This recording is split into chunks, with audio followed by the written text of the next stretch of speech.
বন্ধুগণ, আপনারা কেমন আছেন? আমি ভালো আছি। তো আজ আমার ছোট্ট রান্না করে আমি নালি শাক রান্না করব, আপনাদের দেখতে থাকেন। তো তার জন্য আমি একটা কড়াই বইছি গরম জলের জন্য।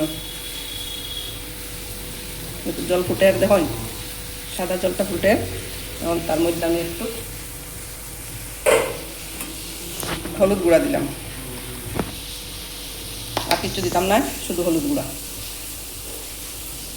জল ফুটিয়ে উঠছে, তখন খাটিয়ে রাখা ছোটো ছোটো করে খাটিয়ে রাখা নালি শাকটাই দিলাম। বৃষ্টির দিন হালকা আনছিলাম নালি শাক, এটা কিন্তু ফ্যানের নিচে দইয়া রাখছে, তো শুকাইছে। সকালে ডাটার থেকে পাতা ছুটাইয়া এখন ওটা কিন্তু খাটিয়া বাটিয়া লইলাম। এখন জল ফুটছে, এখন তার মধ্যে ওই নালি শাকটাই দিলাম।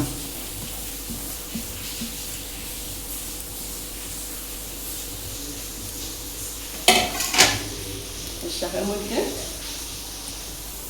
জুড়ি জুড়ি করে খাটিয়ে রাখা বড় সাইজের 2টা পেঁয়াজ, ওই পেঁয়াজটাই দিলাম। এর মধ্যে 6-7টা কাঁচামরিচ ছোটো ছোটো করে রাখছি, এটা ইন্তরে সব দিলাম। আর বড় সাইজের এক টুকরা আদা জুড়ি করিয়ে রাখছি, এটা ইন্তরে দিলাম।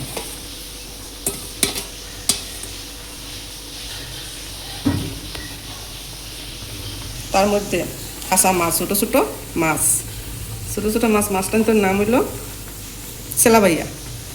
আপনারা চিনেন নি সেলাবাইয়া মাছ? এটারে ভাজা করছি না, তেল সম্পূর্ণ তেল ছাড়া রান্ধিয়ার লাগে, তেল দিছি না। এবং এটা ইন্তরে হলুদ লবণ মাখিয়া এটা ইন্তরে সিদ্ধ চাড়ি দিলাম। এখন তার পরিমাণ মতো লবণ দিলাম। আর কোনো মশলা দিতাম না। তখন এটা ইন্তরে সব ধরাইয়া মিশাইয়া 10 মিনিট ডাকে রাখুন, চটপট রান্না শেষ। তেল ছাড়া নালি শাক রান্না। মা ঠাকুমারা এরকম রান্না করতাম, বহুত পুরানা রান্না। ওটা আজকে আমি আবার নতুন করে করলাম। আপনারা সঙ্গে তখন দেখতে থাকুন, আপনারাও একদিন ওইরকম বানিয়ে খাইয়া দেখবা কীরকম লাগে।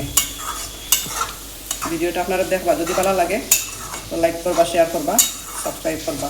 আপনারা যদি আমার ছোট্ট চ্যানেলে নতুন হয়ে থাকুন, সাবস্ক্রাইব করবা, যাতে আমার নতুন নতুন ভিডিওগুলি আপনাদের সাথে শেয়ার করতে পারি, আপনারা নতুন নতুন ভিডিওগুলি দেখতে পারেন। ভিডিওটা দেখতে থাকুন। এখন আমি ঢাকনা দিয়া 5 মিনিট রাখবো।